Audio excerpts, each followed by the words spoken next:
दीदी, सोहन का रिश्ता पक्का कर दिया है। 2 महीने बाद विवाह है। आपको 1 महीने पहले ही आना पड़ेगा। अमर के विवाह का सारा काम आपने ही संभाला था। अब सोहन का भी सरिता के उत्साह पर रोक दीदी के जवाब से लगी। सरिता, ये तो खुशखबरी है, पर मैं 2-3 दिन के लिए ही आ सकूंगी। क्या कह रही हो दीदी? मैं तो आपके भरोसे हूँ। आप अमर के विवाह में भी तो 1 माह पहले ही आ गई थी। फिर सोहन की शादी में पहले से क्यों नहीं आएंगी? दीदी हंसते हुए बोली। सरिता, तब की बात और थी। अब नटखट आरव जो आ गया है उसे नहीं छोड़ सकती। सरिता भुनभुनाई।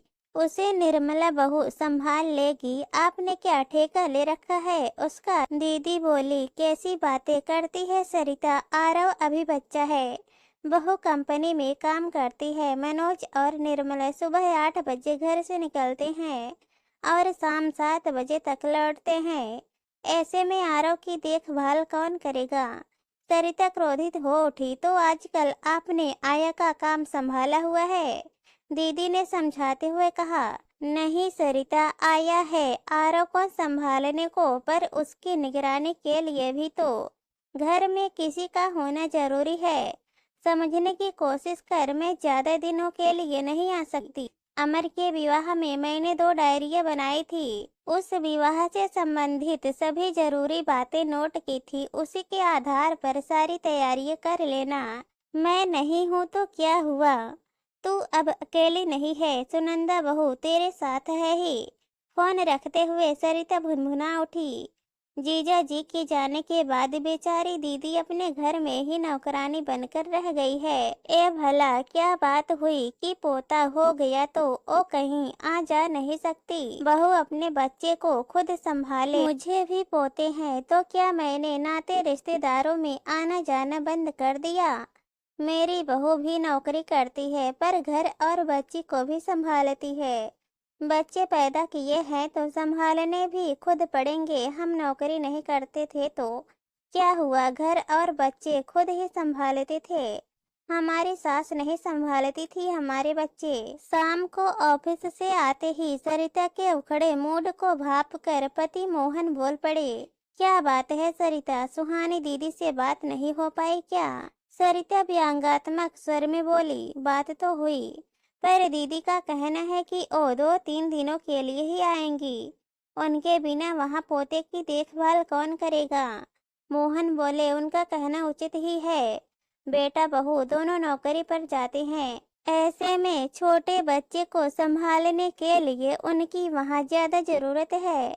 कोई बात नहीं, बहू तो है ही तुम्हारे साथ। बहू के पसंद से खरीदारी होगी तो छोटी बहू को भी पसंद आएगी।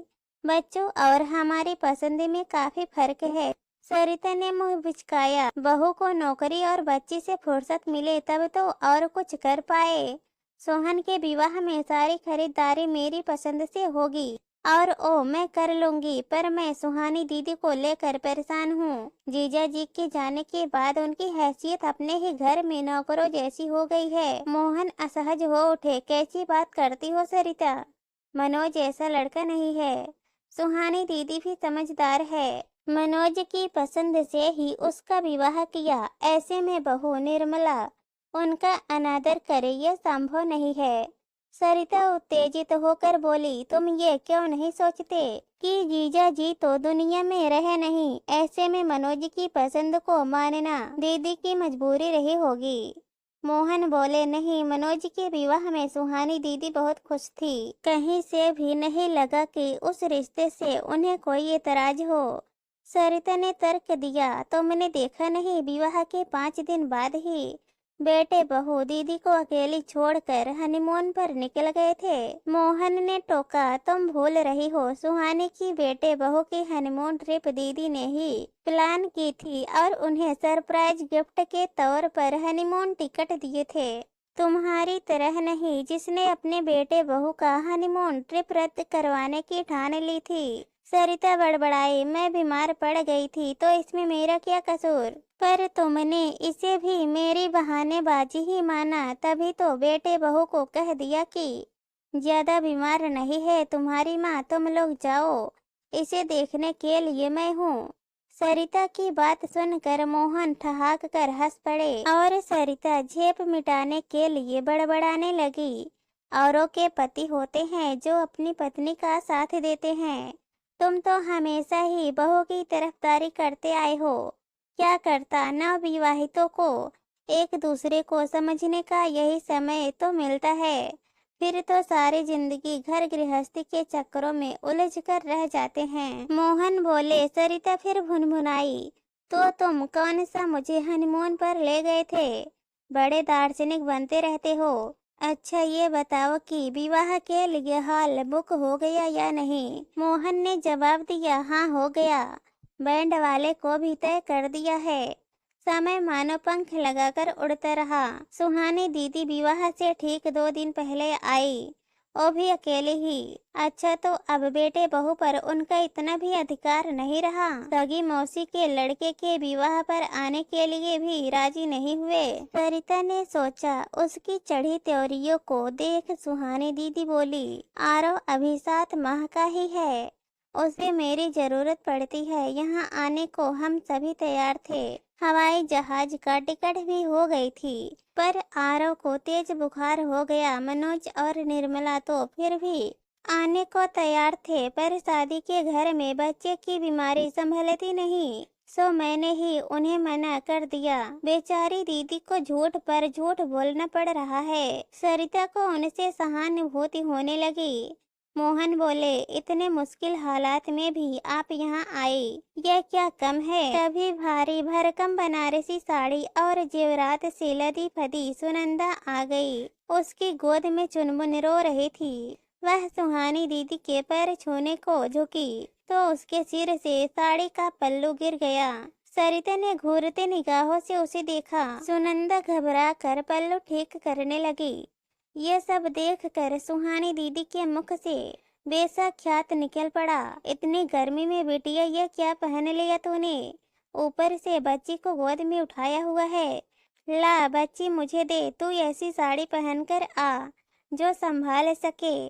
सुनंदा बच्ची उन्हें पकड़ा कर तुरंत साड़ी बदलने चली गई। सरिता धीरे से दीदी के कान में फुसफुसाई, दीदी इसे इतना सिर मत चढ़ाओ, मैंने ही इसे भारी साड़ी और भारी गहने पहनने को कहा था। घर में शादी है, 2-3 दिन भारी साड़ी पहन लेगी तो कौन सा पहाड़ टूट पड़ेगा? अपने जमाने में हमने 5-5 किलो की साड़ियाँ नहीं पहनी थी क्या? और आपने बच्चों को क्यों उठा लिया? मैं तो इसकी बच्ची नहीं संभालती। अरे पैदा किया है तो खुद संभाले इसकी बच्ची। क्या तेरी कुछ नहीं लगती? तेरे बेटे की बेटी है, तेरा अपना खून। सरिता तू इतनी निष्ठुर कब से हो गई? सरिता बोली, दीदी मैं बहू के चोचले नहीं सह सकती। अब दूसरी बहू भी आ जाएगी तो क्या मैं क्रेच संभालने का काम करूंगी? मैंने तो अकेले अपने दोनों बेटे पाल पोस कर बड़े किए। मजाल है कि मेरी सास ने कभी रसोई में या बच्चे पालने में मेरी मदद की हो। अब मेरा आराम करने का समय आया है तो मैं क्यों फिर से मुसीबत मोल लूं? दीदी बोली, सरिता जो सुख सुविधाएं किन्हीं कारणों से हमें अपने समय में न मिल सकी, और सक्षम होने पर भी हम अपनी बहुओं को न दे, क्या ये अनुचित नहीं? हम दोनों को बेटी नहीं है, क्यों ना हम इस कमी को बहुओं से पूरी कर ले। एक बार बहू को बेटी के नजरिए से देखो तो रिश्ते के मायने ही बदल जाएंगे, रिश्ते सुवासित हो उठेंगे। सरिता उकताकर बोली, बस बस दीदी, बहू को बेटी समझने का ये नुक्सा आपको ही मुबारक हो। मेरी बहू को बहू बनकर ही रहने दो। बहू को बेटी बनाने के चक्कर में आपकी क्या हालत हो गई है, क्या मैं नहीं जानती? दीदी मुस्कुरा कर रह गई। विवाह में वे हर समय सुनंदा व चुनमुन का ख्याल रखती रही। सुनंदा भी उनसे काफी घुल मिल गई। इन 3 दिनों में बार बार फोन पर बेटे बहू वह पोते का हाल समाचार भी लेती रही। शादी निपटते ही वे चली गई। छोटी बहू चांदनी अपने नामानुसार ही चंचल निकली, लेकिन जल्द ही सरिता ने उसे वो सब समझा दिया जो कभी बड़ी बहू से कहा था। मसलन कटे खुले बाल इस घर में नहीं चलेंगे। सिर से कभी पल्लू न हटे। सलवार सूट पहनने का रिवाज हमारे यहाँ नहीं है। घर में खाना क्या बनेगा इसकी चिंता करने की जरूरत तुम्हें नहीं है। घर में हर चीज अपने निर्धारित समय पर रखी है। उनमें अपनी मर्जी से अदला बदली करने की कोशिश न करना। छोटी बहू चुप रही, पर उसके चेहरे से लगा कि उसे ये बातें पसंद नहीं आई। सरिता ने सोचा बड़ी बहू को देखकर अपने आप ये भी लाइन पर आ जाएगी। दोनों बहुओं की गहरी छनने लगी। जब भी घर में होती खुसुर फुसुर करती रहती, पर सरिता के आते ही उनकी बातों पर विराम लग जाता। इसी बीच एक बार चुनमुन की तबीयत खराब हो गई और उसे संभालने वाली आया भी नहीं आ रही थी। सुनंदा को छुट्टी नहीं मिली तो छोटी बहू ने अपने ऑफिस से 1 सप्ताह का अवकाश ले लिया। सरिता को बड़ा आश्चर्य हुआ और उसने सोचा बड़ा प्यार दिखाया जा रहा है आपस में। एक रात खाने में देर होने पर सरिता दोनों को डपटने का ख्याल से रसोई घर की तरफ बढ़ रही थी कि फुसफुसाहटें सुनकर बाहर ही रुक गई। छोटी बहू कह रही थी, दीदी कल मेरी छुट्टी खत्म हो जाएगी, आया तो काम पर आ गई है, पर चुनमुन की देखभाल के लिए घर का एक आदमी होना भी जरूरी है। माँ जी तो इसकी तरफ ध्यान ही नहीं देती, ये भी नहीं देखती आया ने इसे ढंग से कुछ खिलाया पिलाया भी है या नहीं। बच्ची चाहे भूख से रोती रहे, लेकिन उनकी पसंद का खाना न बने या बनने में जरा देर हो जाए तो आसमान सिर पर उठा लेती है। मारे क्रोध के सरिता का सर्वांग जलने लगा। छोटी बहू की ये मजाल कि बड़ी बहू को मेरे खिलाफ भड़काए। तभी बड़ी बहू की फुसफुसाहट सुनाई दी, तुम चिंता मत करो चांदनी, तुम्हारे जेठ जी भी परेशान हो चुके हैं। माँ से तो कुछ कह नहीं पाते, इसलिए हम दोनों का ट्रांसफर मुंबई ब्रांच में करवाने की कोशिश कर रहे हैं। मुंबई में मुझे चुनमुन की चिंता नहीं रहेगी। वहाँ मेरी माँ व छोटी बहन है। चुनमुन को देखने के लिए वो तरस गए हैं। वहाँ आया भी आसानी से मिल जाती है और वहाँ सुहानी मौसी जी भी हैं। सच कितना फर्क है। माँ जी व सुहानी मौसी जी की सोच में छोटी चहक उठी। यही अच्छा है सच। ऐसे माहौल में मैं तो अपने बच्चे को पालने की बात सोच भी नहीं सकती। दम घुटता है यहाँ। अपनी मर्जी से न कुछ खा सकते हैं, न पहन सकते हैं, कहीं जा नहीं सकते, न किसी से हंस बोल सकते हैं। ये भी कोई जिंदगी है? घर में भी हरदम तनाव रहता है। तो हालात यहाँ तक पहुँच गए। इन बहुओं ने मेरे श्रवण कुमार जैसे बेटों को भी पथभ्रष्ट करने की ठान ली है। इनका इलाज करना ही पड़ेगा। सरिता इसी सोच में डूबी थी कि सुहानी दीदी की देवरानी का फोन आ गया। अपने बेटे की सगाई का न्योता दे रही थी। उन्हीं से पता चला कि 3 हफ्ते पहले सड़क पार करते समय सुहानी दीदी का एक्सीडेंट हो गया था। सरिता का दिल धक से रह गया। इस बीच वह उन्हें फोन नहीं कर पाई थी। मन में बुरे बुरे विचार आने लगे। निर्मला से अपने बच्चे ही नहीं संभालती तो वो सास को क्या संभालेगी? ये मनोज कितना निष्ठुर है।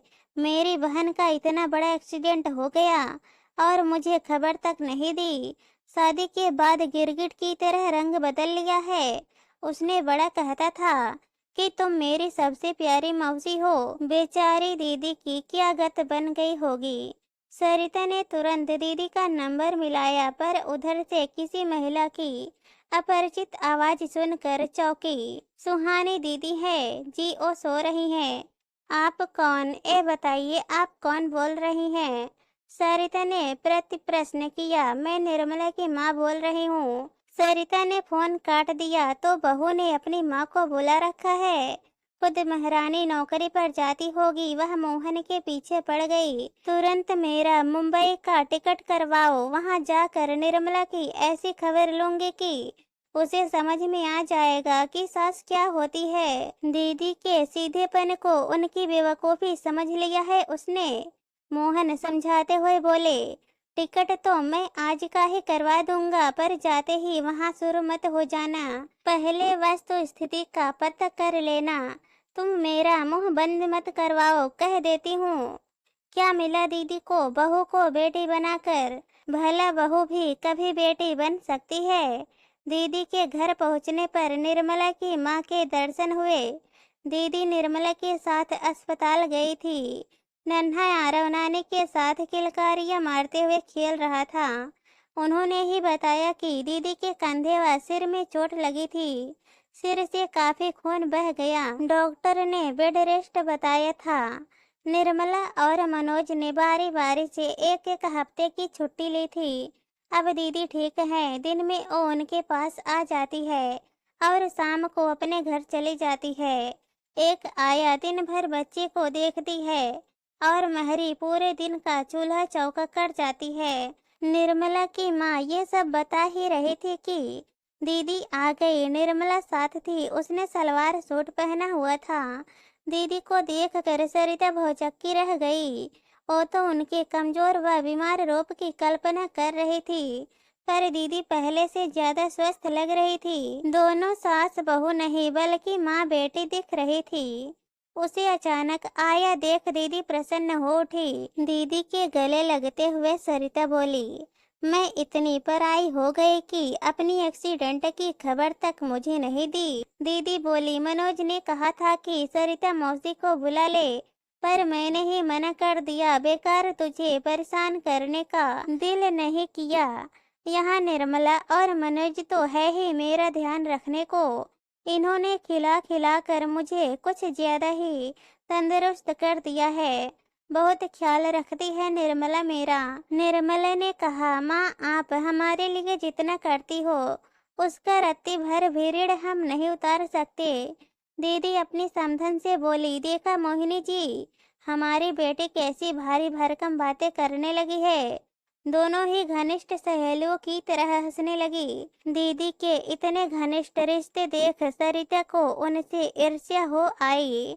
उसे याद आया बड़ी बहू की माँ चुनमुन के होने पर जब उनके घर आई थी तो 2 दिन सरिता ने उनसे ऐसी कहलपूर्ण बातें की थी कि उसके बाद वो कभी उनके यहाँ आकर रहने की हिम्मत नहीं जुटा पाई। तभी दीदी बोली, सरिता मैं तो आरव को गोद उठाने को भी तरस गई हूँ। ये लोग मुझे उठाने नहीं देते कि कहीं मेरा कंधा न दुखने लगे, पर तो सही समय पर आई है। निर्मला ने मेरे ठीक होने के उपलक्ष्य में आज घर में सत्यनारायण जी की कथा रखी है। सरिता ने देखा कि निर्मला ने बड़े चाव से पूजा की, आरतियाँ की और पूजा के बाद अपने हाथ से सबसे पहले दीदी को प्रसाद खिलाया। रात को कमरे में सिर्फ दीदी रह गई तो निर्मला ने कहा, दीदी आप कुछ दिन मेरे साथ चलो, आराम मिल जाएगा। दो बहुएं हैं मेरी। दीदी ने मुस्कुराते हुए कहा, सरिता मुझे यहाँ क्या तकलीफ है? एक बेटा था ही, भगवान ने बेटे की कमी भी निर्मला के रूप में पूरी कर दी। सच कहूँ तो निर्मला ने जैसी मेरी देखभाल की उसी से मुझे समझ में आया कि एक बेटी माँ के लिए क्या मायने रखती है। मैं पूरी तरह सुखी व संतुष्ट हूँ। तू बता घर में सब कैसे हैं? तू तो मुझसे ज्यादा खुशी होगी। बहुओं के रूप में 2 बेटियां मिली हैं तुझे। सुनकर सरिता फीकी सी हंसी हंस दी। दूसरे दिन सरिता मनोज के पीछे ही पड़ गया। बेटा मेरी आज की ही हवाई जहाज की टिकट करवा दे। दीदी हैरानी से बोली, इतने दिनों बाद आई हैं, कुछ दिन रुक जा। मनोज और निर्मला ने भी बहुत कहा पर सरिता नहीं मानी। वो जल्द से जल्द घर पहुंचकर अपनी भूल सुधारना चाहती थी। अपने रिश्तों की बगिया को आने वाले तूफान से बिखरने से रोकना चाहती थी। उसे यह एहसास हो गया था कि रिश्ते प्रेम, समर्पण व त्याग से मधुर बनते हैं। अपनापन ही रिश्ते को गूंथ कर रखता है।